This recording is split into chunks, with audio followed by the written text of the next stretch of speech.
बच्चों हम आज स्टार्ट करने वाले हैं चार्ज डिस्ट्रीब्यूशन और गॉस की एप्लीकेशंस के टॉपिक्स। तो चार्ज डिस्ट्रीब्यूशन तीन टाइप के होते हैं, वहां से स्टार्ट करते हैं हम लोग। देखिए, तो पहला होता है आपका लीनियर चार्ज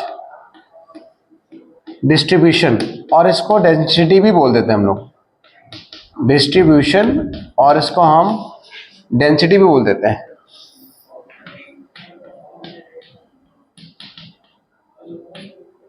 ये तो ध्यान से देखिए, सिंपल सिंपल सी बात है। एक आपकी रॉड होगी, ये रॉड है, इसके ऊपर आपका पॉजिटिव चार्ज है, एल लेंथ की रॉड है, इसके ऊपर क्यू चार्ज है, क्यू चार्ज। तो इसका लैम्डा क्या होगा, लैम्डा सिंबल है आपका, मतलब कितना चार्ज कितनी रॉड पे है उसके। मान ली 10 सेंटीमीटर की रॉड है, 100 कूलम चार्ज है, तो 1 सेंटीमीटर में 10 आ गया आपका। तो charge upon length will be coulomb per metre, है ना, कूलम पर मीटर। ओके, हाँ आगे बढ़ते हैं। दूसरा होता है आपका surface charge, surface charge distribution, right. और इसको हम एरियल भी बोलते हैं, एरियल शॉर्ट फॉर्म में लिख दिया मैंने यहाँ पर। सिंपल सी बात है, यहाँ पे क्या होने वाला है, ये आपका एक सरफेस एरिया है, मान लीजिए इसका एरिया ए है और चार्ज इसके ऊपर क्यू है, तो इसका जो सिग्मा बनेगा वो होगा क्यू बाय ए, सिंबल है ये क्यू बाय ए, यानी कूलम पर मीटर स्क्वायर। तीसरी बात क्या होती है हमारी, तीसरी बात होती है हमारी क्या, थर्ड है हमारे पास surface volume charge density, volume charge density, ठीक है। इसे रो से डिनोट करते हैं, ये लैम्डा से डिनोट होता है, ये सिग्मा से डिनोट होता है, ये वाला हमारा ये लैम्डा से होता है, और ये रो से होता है। सिंपल सी बात है, अगर एक स्फीयर है, इसके ऊपर चार्ज है, चार्ज कितना है मेरे पास Q है, वॉल्यूम कितना है मेरे पास V है, तो रो हो जाएगा आपका charge upon volume which is coulomb by metre cube.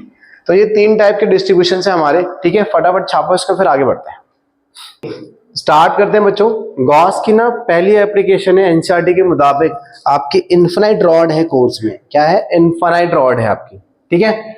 एक रॉड, हालांकि आपको फाइनाइट दिख रही है यहाँ पर, यहाँ देखिएगा सारे के सारे इन्फिनाइट रॉड की बात चल रही है, यहां से ये इन्फिनाइट मान के चलिए इसको, ठीक है, इन्फिनाइट रॉड है। इसको इसकी तरफ देखिए, इन्फिनाइट रॉड एक सिलेंडर की तरफ होता है, इससे फील्ड इधर भी निकलेगी, इधर भी निकलेगी, इधर भी निकलेगी, इधर भी निकलेगी, राइट। तो आपको एक तरीके से पूरा ऐसे गोल गोल फील्ड निकल रही है, मतलब गोल गोल नहीं, आई मीन ऐसे निकल रही है बाहर की तरफ, रेडियली आउटवर्ड हर तरफ से। तो इसके आसपास एक गॉसियन सरफेस इमेजिन करना है। तो गॉसियन सरफेस का सिलेक्शन हम अपनी मर्जी से कुछ भी कर सकते हैं। आप इसको गॉसियन सरफेस को आप सिलिंड्रिकल मान लीजिए, या आप सर्कुलर मान लीजिए, स्फेरिकल मान लीजिए, बट उससे फायदा नहीं है। आपको देखना क्या होता है, इंपॉर्टेंट बात ये होती है कि आखिर एंगल क्या बन रहा है। हम कोशिश ये करते हैं कि एंगल 0, 180 या 90 बने, ठीक है। तो गॉसियन सरफेस इसकी मिलती जुलती बना लेते हैं हम लोग, वो हमारे ऊपर है। तो हम बना लेते हैं क्या, इसका एक सिलेंडर बना लेते हैं, ये मेरा सिलेंडर,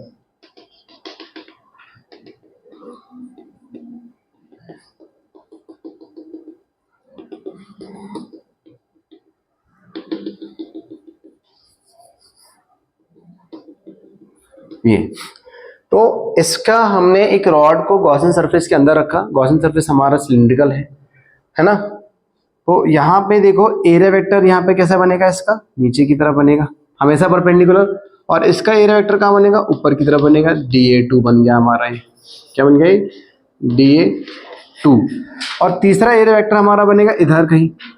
मैं छोटे छोटे सरफेस दिखा रहा हूँ, आपको कंफ्यूज मत होना भाई, मेरी बात ध्यान सुनिएगा। छोटे छोटे सरफेस दिखा रहे हैं हम लोग। देखिए, देखो यहाँ पर ये एक एरिया वेक्टर इस वाले सरफेस के लिए, ये एरिया वेक्टर इस वाले सरफेस के लिए, और बेटा जी इस वाले गोल के लिए हमारा एरिया वेक्टर ये रहा।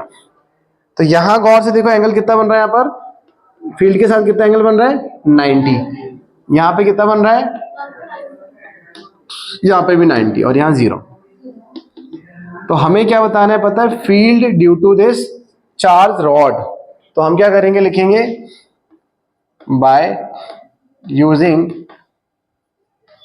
गॉस थ्योरम या लॉ।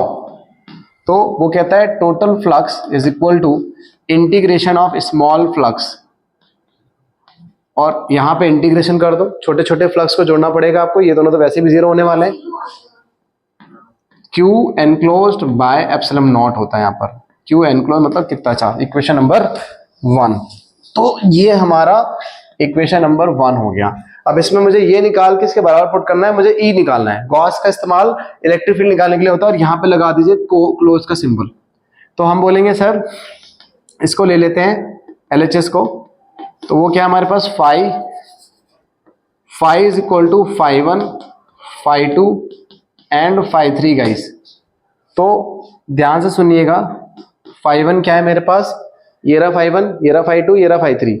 तो हम लिखेंगे यहाँ पर क्या, ई डी ए कॉस 90 पहले सरफेस का, फिर again E D A 2 cos 90, और तीसरे सरफेस का E D A 3 cos 0 angle. तो ये हो गया हमारा 0, ये भी हो गया हमारा 0, और लास्ट वाला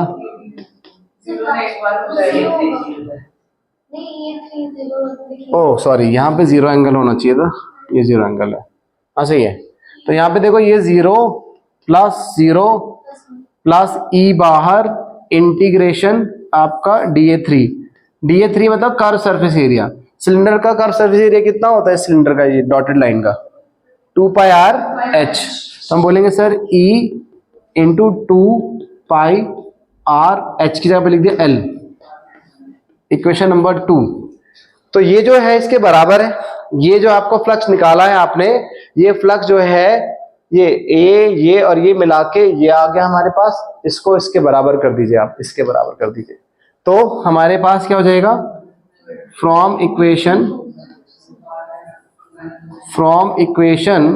1 एंड 2 गाइस, हम बोलेंगे सर क्या, E into 2πr/L is equal to Q by epsilon naught. तो after solving this thing we will get what, electric field. अगर आप इसको थोड़ा और यहाँ लिख दे तो इलेक्ट्रिक फील्ड आ जाएगी हमारे पास कितनी, Q upon 2πr/L epsilon not. और Q बाय L किसके बराबर है, देखो Q बाय L किसके बराबर, लैम्डा के बराबर। तो ये जाएगा lambda upon 2π epsilon naught R, यानी ये बन गया हमारा फॉर्मूला गाइस इलेक्ट्रिक फील्ड का, राइट। तो अगर मैं इसको थोड़ा सा यहाँ पे दिखाना चाहूँ, मेरी बात ध्यान से सुनिएगा, देखो ध्यान से, यहाँ पे आपका फॉर्मूला जो निकल के आया है वो डिपेंड किस पे कर रहा है, डिस्टेंस पे, 2π एप्सिलॉन नॉट R, यानी E जो है हमारे पास इनवर्सली प्रोपोर्शनल हो गया हमारे पास, किसके, डिस्टेंस के।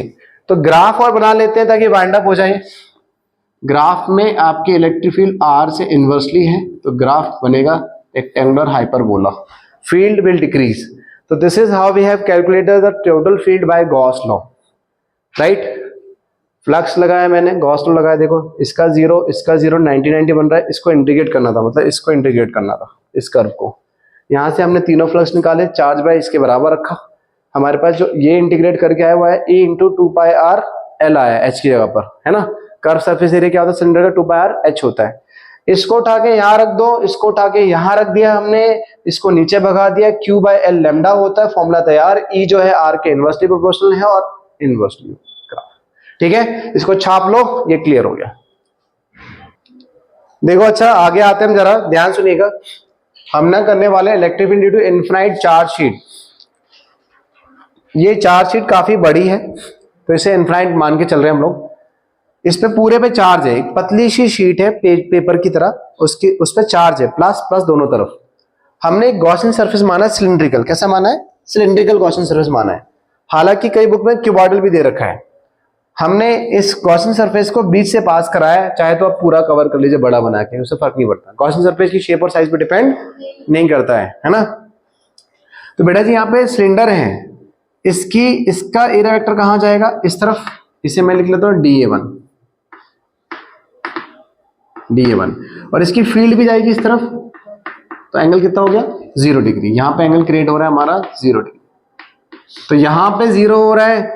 यहाँ पे अगर आप बनाओगे कर्व सरफेस पे एरिया वेक्टर, इसे मैं DA3 बोल देता हूँ, तो एंगल यहाँ पे कितना क्रिएट हो रहा है 90 डिग्री। फिर यहाँ पे देखो एरिया वेक्टर इधर बनेगा आपका, एरिया वेक्टर आपका इधर बनेगा,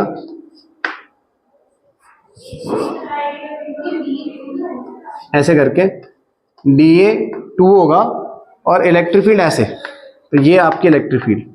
तो थीटा कितना है यहाँ पे 0, मतलब यहाँ पे 0 है, यहाँ पे 0 है, यहाँ पे 90 है, और इसके ऊपर जो चार्ज है उसे मैं Q बोल देता हूँ और एरिया A बोल देता हूँ। ठीक है, इतना एरिया ले रहे हैं हम लोग, इतना एरिया फिलहाल उसके हिस्से का, पूरी शीट का इतना ले रहे हैं। पूरी शीट को क्वेश्चन से बड़ा बना लो, कोई फर्क नहीं पड़ता उससे। तो हम बोलेंगे सर अगेन क्या, बाय यूजिंग गॉस थ्योरम।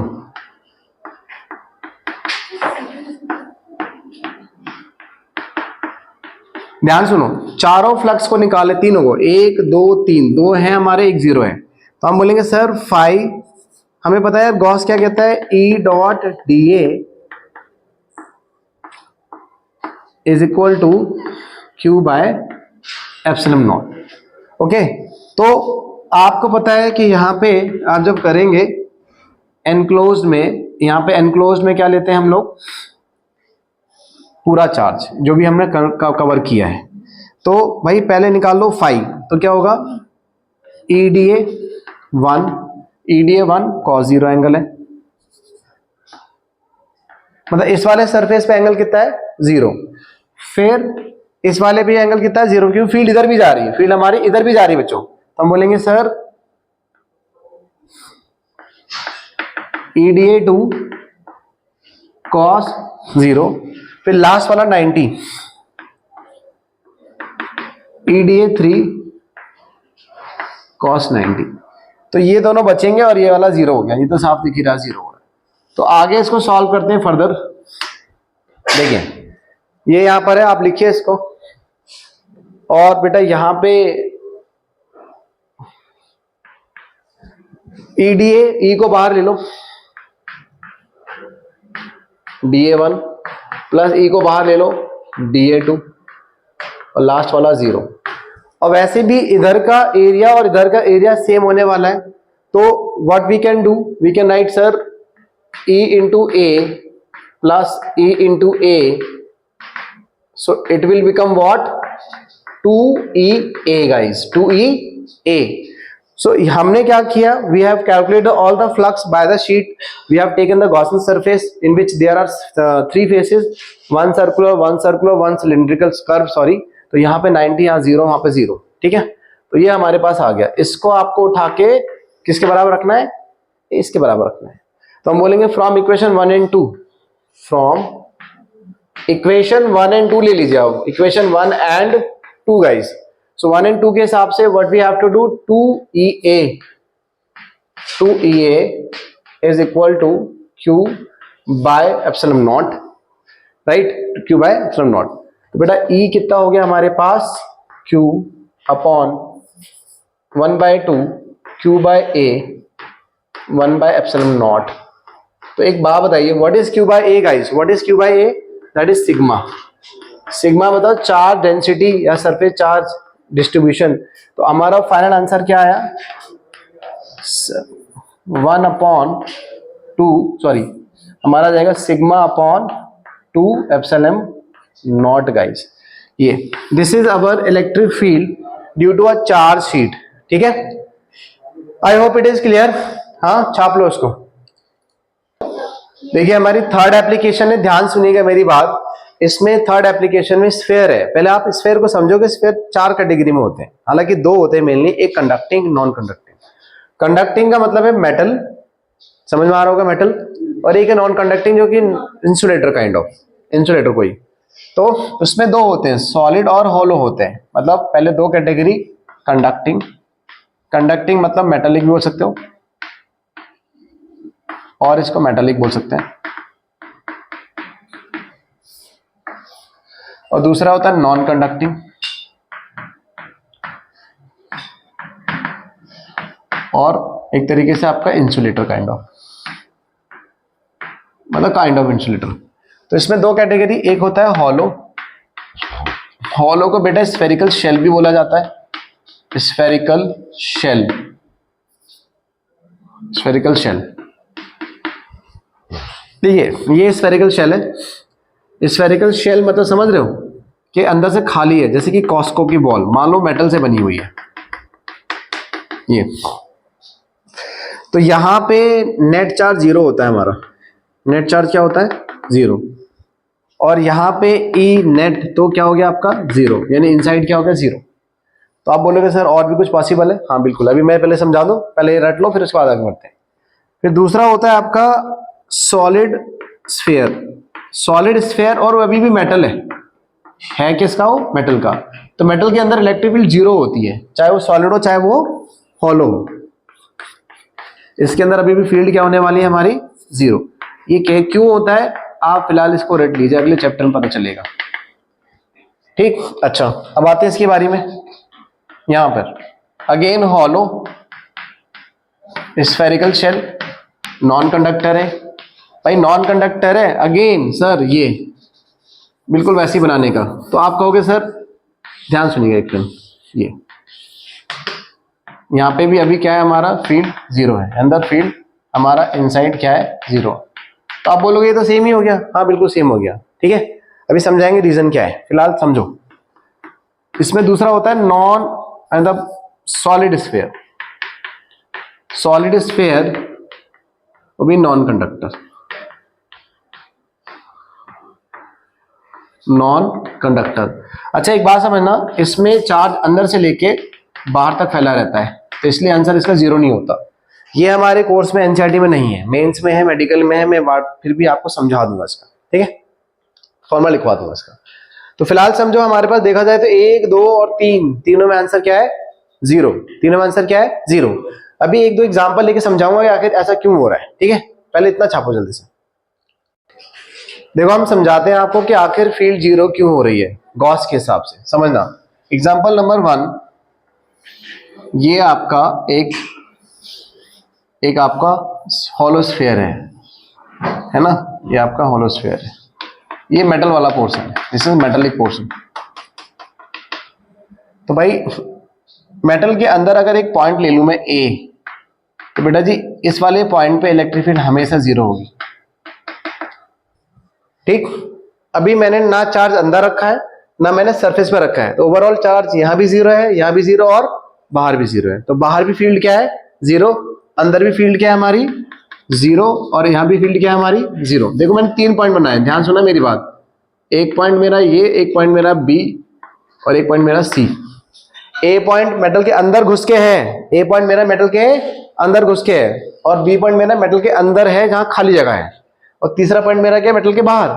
अभी चार्ज ना यहाँ है ना यहाँ है ना यहाँ, वैसे यहाँ हो ही नहीं सकता, जीरो होता है। तो अभी आंसर क्या है हर जगह? जीरो। अब इसका केस नंबर 2